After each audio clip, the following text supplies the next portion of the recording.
Good evening, people. Good evening. It's time for the preview. Arsenal against Aston Villa. Can we get the win?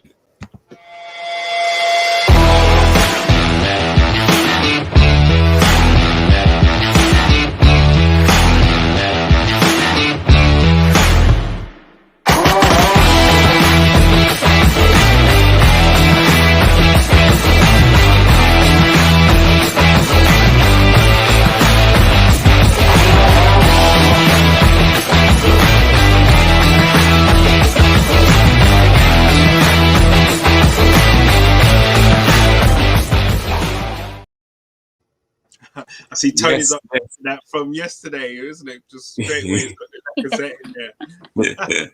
That's definitely got to be the longest intro we got as well. It was going on. So I'm going to introduce the panel.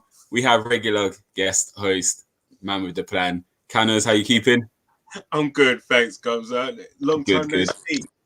I know, we just saw each other for 3 hours yesterday, so we're back together again. The duo is back. And we have, is it your first time on the Armoury? G? Yeah, it is. Thank you. Welcome. Thanks very much. Looking forward to it. Yeah, absolutely. Yeah, thanks for having me. Brilliant. Do you want to tell us a little bit about yourself and what you do, where people can follow you? Yeah, so I've just recently joined another podcast, which is called the North Bank Summit, or the All Fans Premier League. So we mainly focus on Arsenal, but there is a Premier League show with other clubs as well. Mm-hmm. So it's a bit of both, really. So yeah, that's going. I'm co-hosting and hosting occasionally on that one. So it's all pretty new to me still, to be fair. Yeah. But the more I do it, it's becoming a real passion of mine now, to be fair. And just on Twitter at LilTrigger2, as it says there. You can find me on that as well. Make sure everyone get following. Make sure. Tell us about your love for Arsenal. How long have you been a supporter for? What got you into them? Officially, since I would say maybe 2008-9. Because so I basically it was decided that they would be my team because I would rather be out playing football when I was younger. And I'd be out all weekend with my brothers and cousins all day, all night playing football. So the only time I'd watch a game, to be honest, was on Match of the Day. The only team that got me glued to the screen and had goosebumps was always Arsenal. And back when we actually used to play free flowing fast football, I was just like that. Yeah, that's me. That's the kind of player I like to be as well. So it just drawn me in, and slightly regret it now. And it's funny you say that, because again, it's no secret, I do a bit of coaching, and I coached some younger kids the other week, just helping out a friend, and there was no Arsenal shirts. It was under 9s, under 8s, no Arsenal shirts, and it's just showing us how far we've gone, because the casual fan used to always love Arsenal. A lot of fans would say second favourite team was Arsenal. Apart from obviously the Tottenham and United, but even I've got a United friends who had respect for Arsenal, but now it's like we're in the mud, and if we don't back up our ideas, we're going to lose a lot of fans. Again, the casual fans or the people who like football, whose parents don't like football, they're going to be drawn to Man Cities and Chelsea's and Liverpool, aren't they? So we need to fix up really soon. And like you said, sometimes it's about attacking football, not even about the winning the trophies, but just the style, isn't it? And for me, the starting movement's not good. So hopefully Arteta can turn it around. Yeah. So we're going to get into Friday's game. Do you think it's nice to have a Friday game, or you're a bit annoyed, Canners? Do you know what? I was trying to look at our Monday night and Friday night record. I don't think it's too great, actually. No. So obviously last time we played on a Friday, we lost. So that was Brentford, isn't it? So I don't know. You can't use those kind of things as omens or excuses or whatever. We just got to go out there and make sure we perform, win the battles, and come in with, leave the pitch with the 3 points. So that it is what it is, man. We just got to find a way to win. Just get the 3 points and move on to the next game. I agree. So is 3 points enough for you, or Are you like me? Well, I want to see a bit more of a performance now. I've had enough of just scraping. Yeah, no. I know we've spoken about, and it is a kind of a little bit of a myth kind of thing about, you know, style of play. What's our style of play? How are we, you know, who's our talisman? What are we looking for? What, you know, I want to see something. I want to see more of the pressing. I want to see us start fast, press, and continue to press. I'm pretty sure that the players are fit enough to do that. If need be to rotate or whatever, you know, as the second half wears on. But as long as we keep up that intensity and we push them back, I think we'll be all right. Yeah, I agree. And G, so it sounds like you played a bit of football. And with what Canners is saying about the press, if you're dominating a game, I don't know about you, you don't really feel the tiredness. Do you know what I mean? It's when you're chasing shadows and got to be mentally switched on for 60 minutes, like against Palace. I think that's sometimes more draining, isn't it? So, again, would you rather see Arsenal just go on the front foot and just go for it? Absolutely, and continue it, but also do it as a team. For once, you could see Aubameyang actually doing it the other night, but he was the only one. Or it would be Odegaard, and then he was the only one. And it doesn't work. You have to all go together to put the pressure on. Again, like you say, once you've got the ball and you're knocking it about, you don't even realise you're out of breath, or, you know, you don't feel, oh God, my legs are gone, or nothing like that. You just carry on. But when you're chasing the game, it feels like, well, it's horrendous, isn't it? Watching it go side to side, you're sprinting here, sprinting there, and it does just completely knacker you out. So, yeah, we have to, as a team, press and continue and just not take your foot off the pedal. I don't understand why when you're on top, why would you ever do that? Even if you're 4-0 up, you should still, like Man City, still do it. And they'll still, it's like, you've got to keep going. So Pep demands it, doesn't he? He demands that you keep, you know, doing the things that you have been doing and were doing. You don't take the foot off the throat kind of thing, you know. You just keep going and going and going and just keep the good habits. We need to do that. Definitely. Have any of you seen much at Aston Villa this season? Obviously, we all see the results, but have any of you kind of watched the full 90 or seen extended highlights or anything like that? Oh, I've not really. I know that Ings has been quite Ingsy as normal. You know, he scores goals, that dude. Do you know what I mean? And he's a nuisance of player. He really is. He's one we obviously will have to watch him, and I'm not sure if Watkins is fit, if he's going to be starting or how they're going to line up. But they've definitely got some players that can cause us a lot of trouble up top. They've got Leon Bailey, new guy from Leverkusen.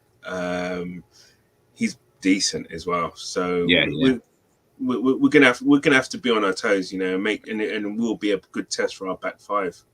I agree. And G, where do you think the kind of battles are? Obviously, I know Canner's touched on Danny Ings, and obviously we've got to be alive because he is that kind of old school striker, isn't he? A bit like Michael Owen, like, do you know what I mean? Kind of not a fox in the box. I want to give him more credit than that, but he just picks up great little pockets and spaces, and he's a good finisher.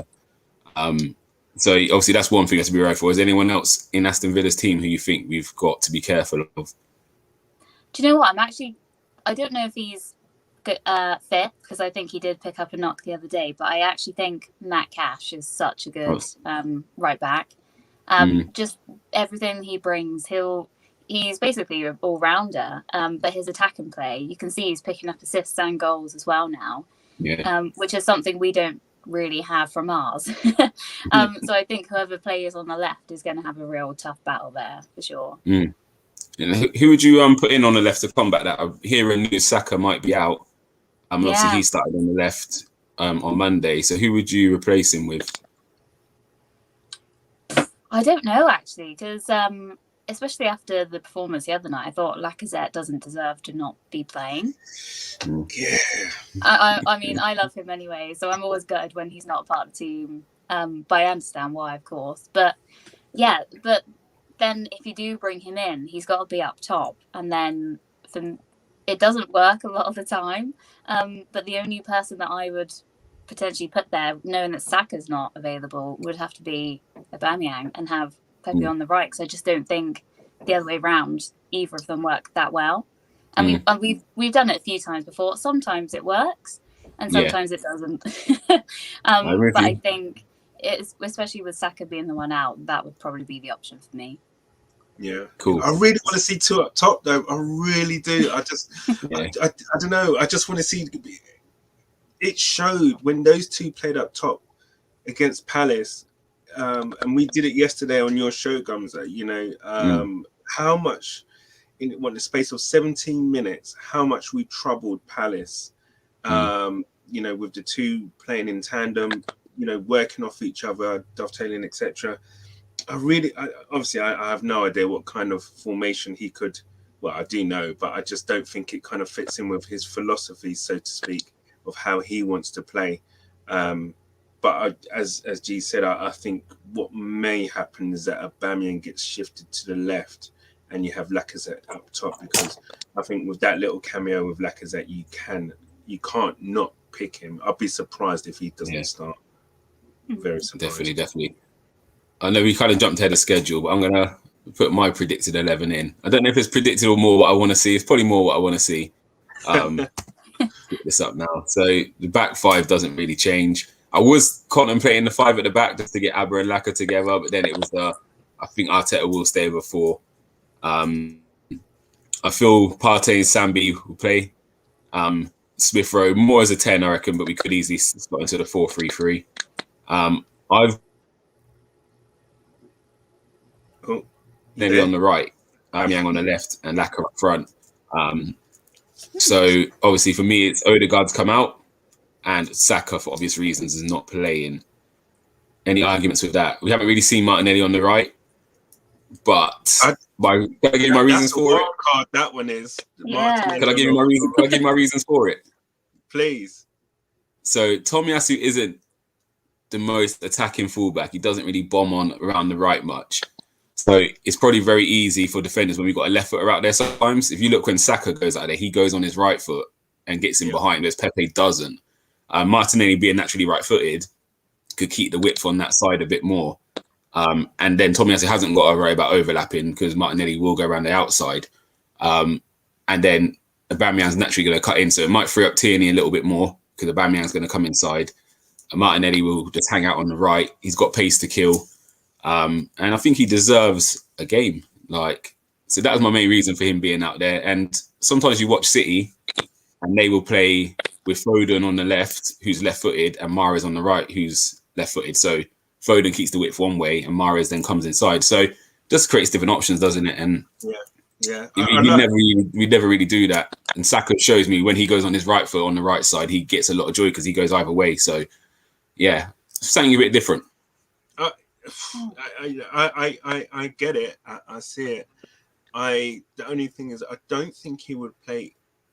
I think Odegaard's he's one of his favourites, and I think he will play. I think he will start. If anyone's going to start in the midfield, it will be Odegaard, especially with Villa having a lot of energy. But yeah, Martinelli. I mean, that's a good shout.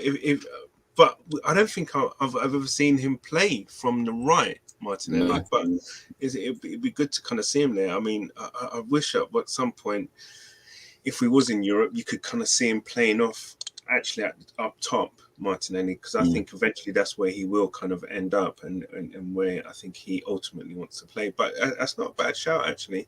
Yeah, I think it's something different. I think we're not predictable at the moment, but sometimes something like that can cause an upset and a stir. Like, we're all expecting to see Saha. He doesn't play. You then think Jeffrey Schlupp will play or someone who's naturally left wing, and they put a striker on the left wing. And there was times where he was just sitting in a pocket and we didn't know where to pick him up. So sometimes it's just making a little tweak because it's not really working at the moment. Teams are kind of sussing us out a little bit.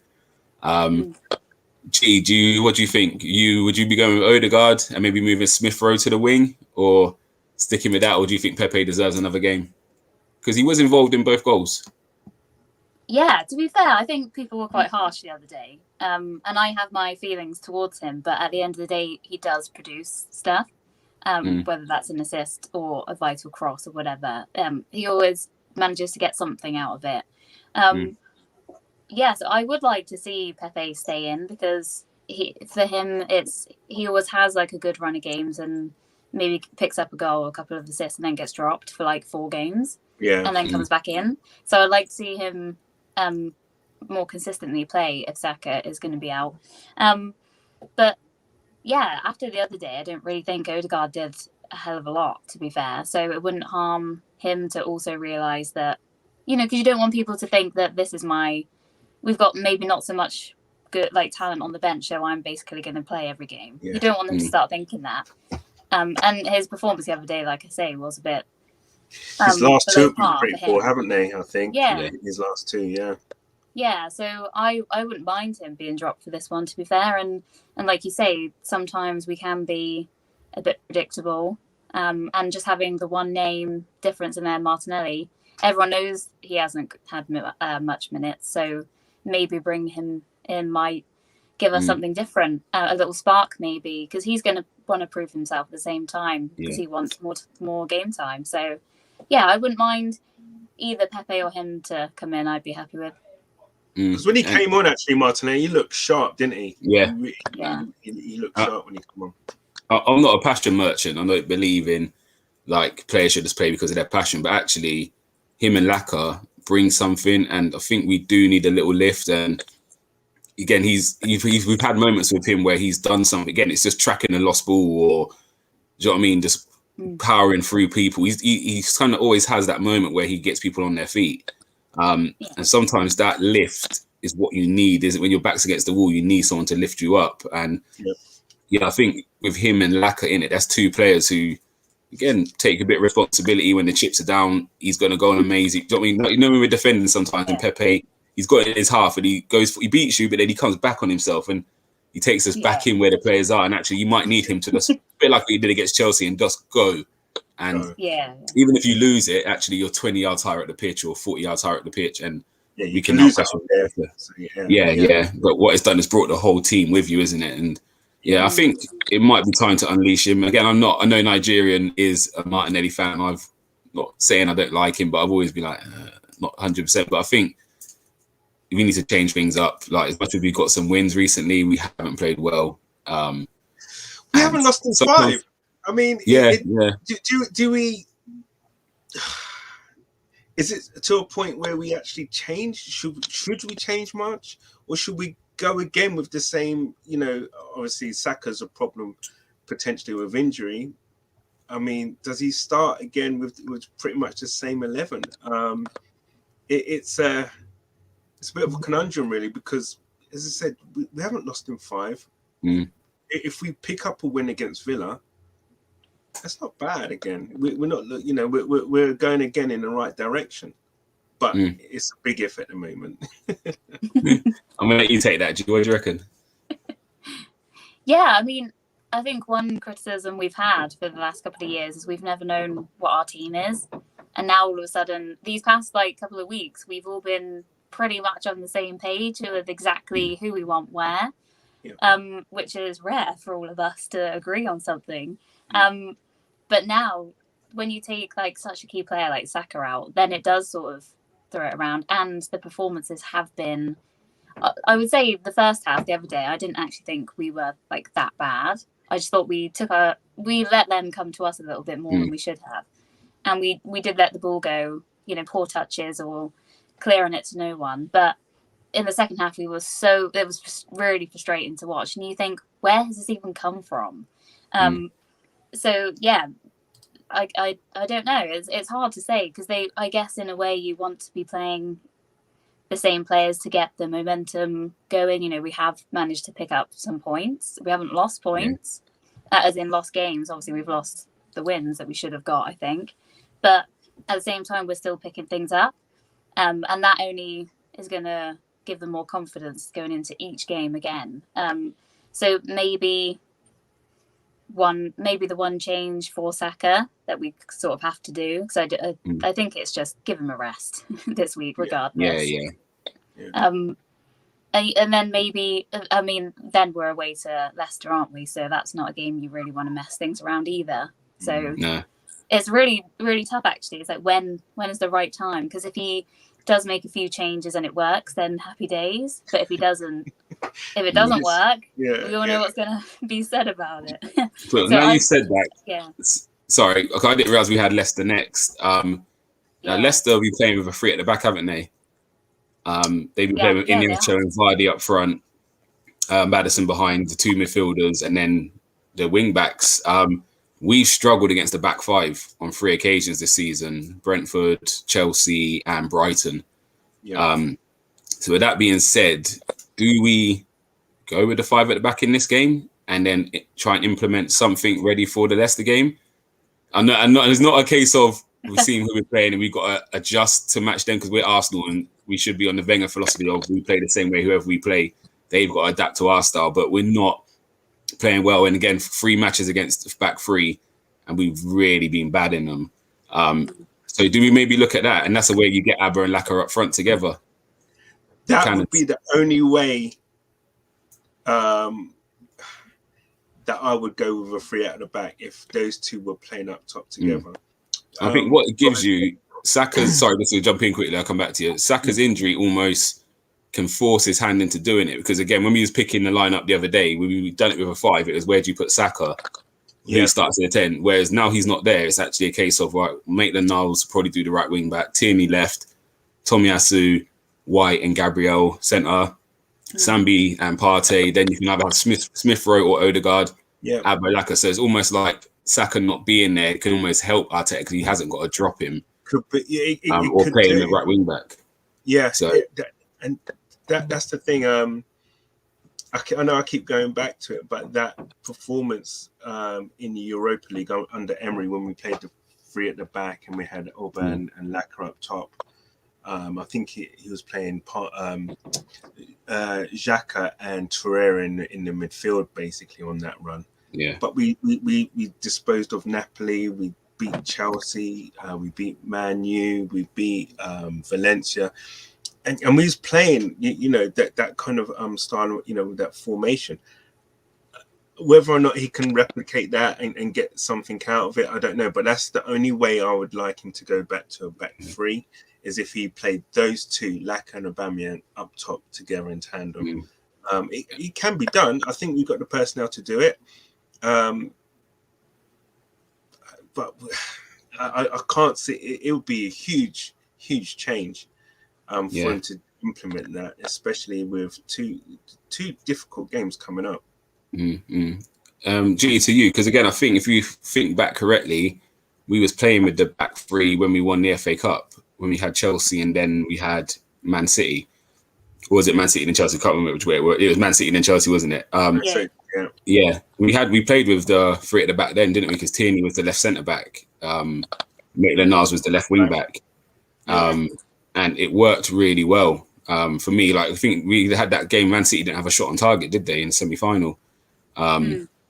So for you, is it something you would consider? And we've done it a few times. We've hit a bad bit of form. We switched to the 3 and it stabilizes us for a little bit. We're not as creative sometimes with the 3, but I don't know. I'm in 2 minds, but what do you think? And as well, I don't know if it was the Chelsea game or the Man City or maybe both actually. One of the goals, remember, like every single player touched it. That was the Man City and we were one, playing like Man City were. And then you look back now and you think, where has any of that gone? That's unrecognizable, isn't it?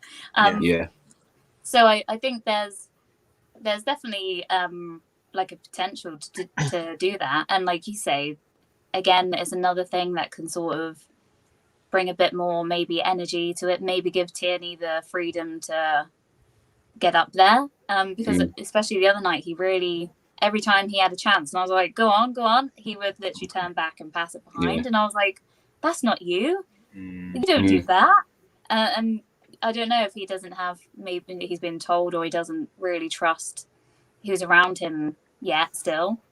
They're still growing into it, I guess, because they're quite new all playing together, aren't they? So if it gives him a chance to actually get up and not have to worry too much about what's going on behind him, I'd be all for it. But I just want to see them just go for it.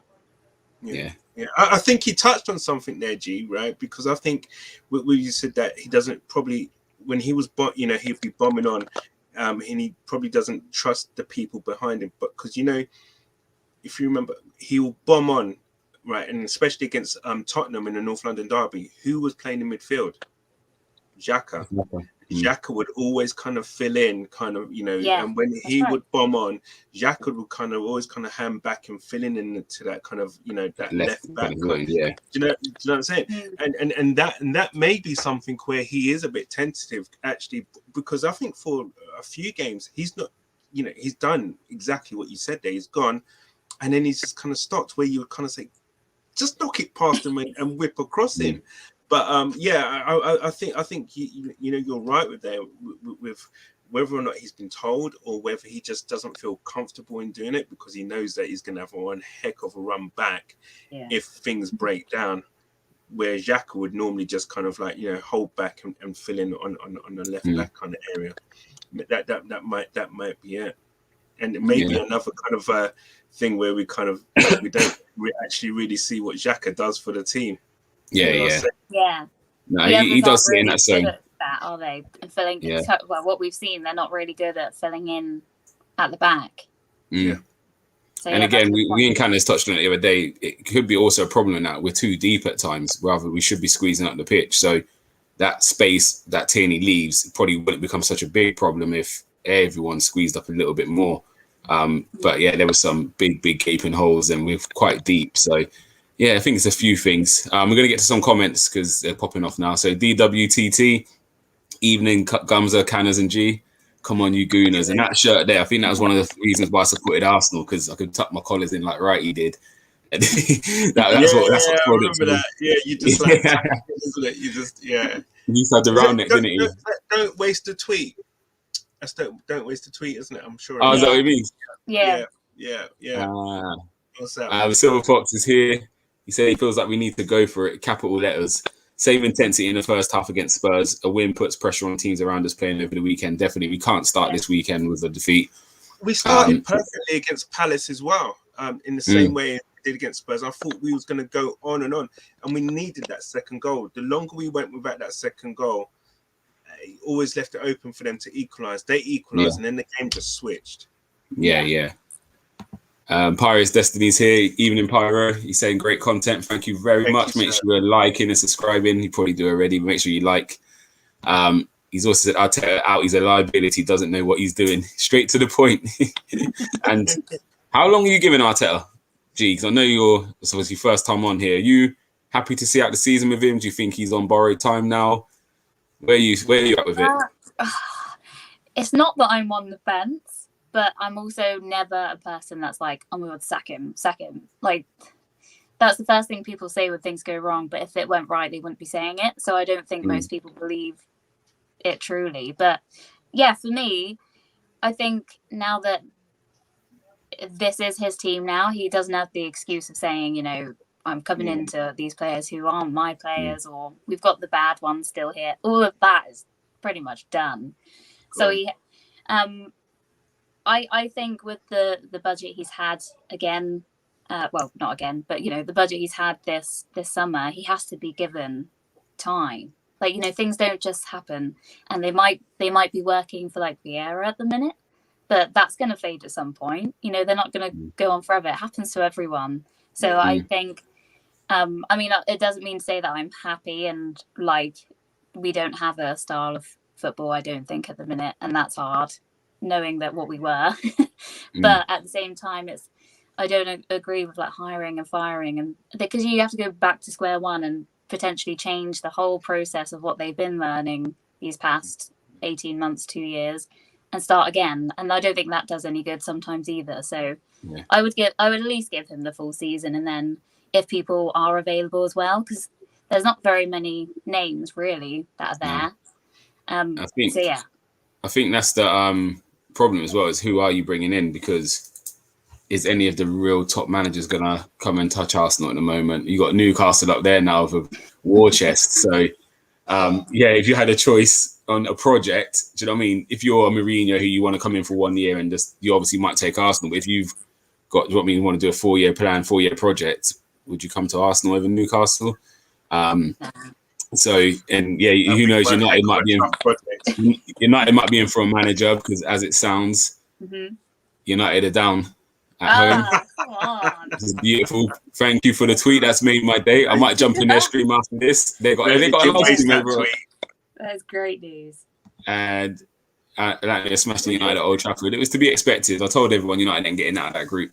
Atlanta are a decent team. They're a good team. And United struggle against them middle teams, don't they? Like, not being disrespectful to Atlanta, but they seem to do better against the Liverpools and City because they just want to counter attack. But against these teams who probably respect them a bit more, they struggle to break them down. Yeah. So, Silver Fox has got another comment. Only manager out there would be suitable for Arsenal is Ten Hag. I kind of agree with that. I think he would be the type of manager I'll be looking for. He's done a great job at Ajax. The philosophy quite similar to Arsenal. Works well with youth players, and obviously Arsenal got a lot of youth players coming through. Shows he doesn't need money. He's got Sebastian Haller scoring mad goals in the Champions League, so he could do it. That's crazy, isn't it? This guy couldn't score anywhere, and he's got them banging them in. He's scoring 2s and 3s in the Champions League at the moment. I think Ten Hag is a good shout. Canners, you're the host, so actually we don't really get your opinion on Arteta. Are you giving him the season, Christmas? So I'm normally kind of quiet on this one. Yeah, I hate that. No, I'm the type. I think I need. I've kind of set my own kind of targets with him. I would say my target basically with the money that he spent, he needs to get into Europe. We can't have another season without Europe really, because it was being in Europa League is bad enough in terms of, the whole kind of name of Arsenal kind of going downhill, so to speak. To now not be in Europe is another level down, and if we continue on that path, it's going to be damning to the kind of players that we can actually get, and it will only then be a point in time where we have to we'll only really be able to kind of rely on Project Youth then in order to kind of get us back up there. Like, you see, I'm old, right? So I remember right in the 80s. See, this is how old I am. We was dire, and then all of a sudden George Graham come in, gave youth a chance, brought in Lyle Quinn, Martin Hayes, Paul Merson, Michael Thomas, David Rocas, and then all of a sudden we was competing. We won, like the things like the Lord's Cup as it was then, the League Cup. But then we started climbing up in the league, and then started, winning things like the Cup Winners' Cup, getting into Europe, and then the brand Arsenal grew and grew and grew. Then obviously, as we know, Wenger came in and it just exploded. The problem with what we have now is that where we are and where we're beginning to be right now, we've gone full circle back now to the early to mid 80s, and that right now is going to be a problem where you will not be able to get or be in the market for the big players that we need to take to the next level. And that's the only thing which that's the only target that I set Arteta really, is to get us into Europe. I agree. Top four, that would be brilliant. But top six, I think top six with our squad, I think it's achievable. I really do. Yeah, I'm just on Silver Foxes. He wants Ten Hag along with Overmars to take over from Edu. I think Edu comes in for a lot of stick, and I think it's unfair. Yes, we all probably have a different idea what we'd want to do in the window, but every player he's brought in have been good players.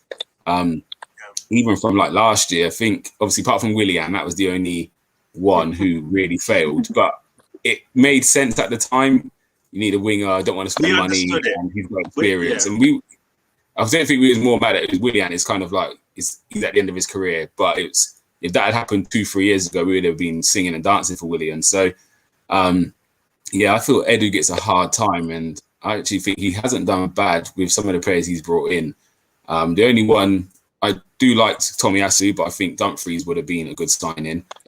The right back who's gone to Inter, I think he would have been really good. Again, he gives a bit more going forward, doesn't he? But apart from that, I don't think he's done too bad a job. But if we want to see Sebastian Haller at Arsenal, then we're going to get Overmars. So, but right, before we get going, quick score predictions. Cannons, what are you going for? I'm rubbish at these, right? I'm gonna sit on the fence actually. I actually think it will probably be another draw, like 1-1. 1-1. Yeah, they're hard to break down. They're quite good at the back. They got what's his name, Mings, and Konza, Matty Cash. Who plays on the left for them actually? Left back. I can't think, but Target. Yeah, he's decent enough. And then you got their midfielders. Who's the little Scottish guy? McGinn. He's quality. Yeah, he's quality, and he's just like a fly, just keeps buzzing around, and he's decent as well. So you got him, Leon Bailey, Ings, Watkins. It's gonna be a tough game, man. I think we could probably nick a win, but I reckon it'll be 1-1. I'm gonna say that just so that we win. Yeah, 1-1. All right, G. With regards to your 1-1 canners, he said no. Get off the fence. I've come up with bold predictions. I said that we was going to beat Palace 3-1. Yeah. And I said that the only goal that they will score will be from a mistake. But I said Benteke. He knew he was going to score against us. He knew it. Always does. He will go 35 games without scoring. And that was it. That was his first goal of the bloody season. It's just written. Yeah. There's some players will score against Arsenal. Benteke is one. Lukaku. Who else is Drogba in his heyday? Park Ji-sung. Oh my god. Park Ji-sung used to do my absolute nut. So Silver Fox is going for an absolute smash of 4-0. Gems, what are you saying? Sorry, G, what are you saying? Are you going for a win?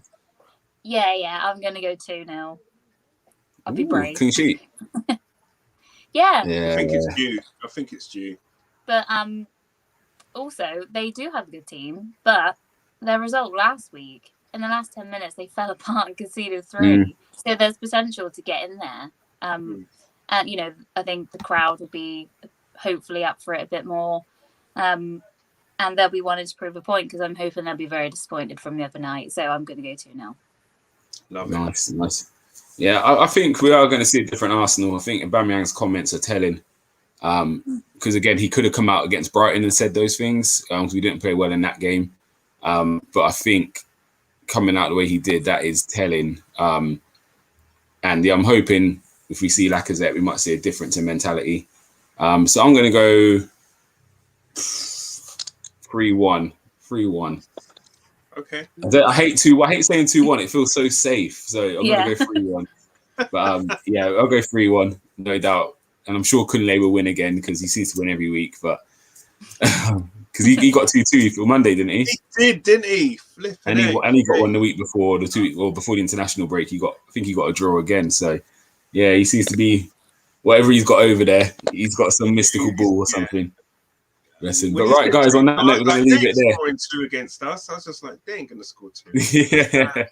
No way. They'll get one from a mistake, but no. Last comment, Mr. Silverfox, I like your enthusiasm. Can't take that train with you, though. Sorry, one word would be a welcome result. I'm going for a win. We're going for a win over here. Yeah, but right, guys, thank you very much for tuning in. Hopefully on Friday, who's doing the reaction? Do you know? To be announced. To be announced, but hopefully we're in better spirits than we were on Monday night. So cool. G, has been wicked having you on. Hope to see you again soon. And thank you. We're out of here for today. Yeah, no, it's been great. Thank you very much. I've got to find the video. There we go. Have a good one.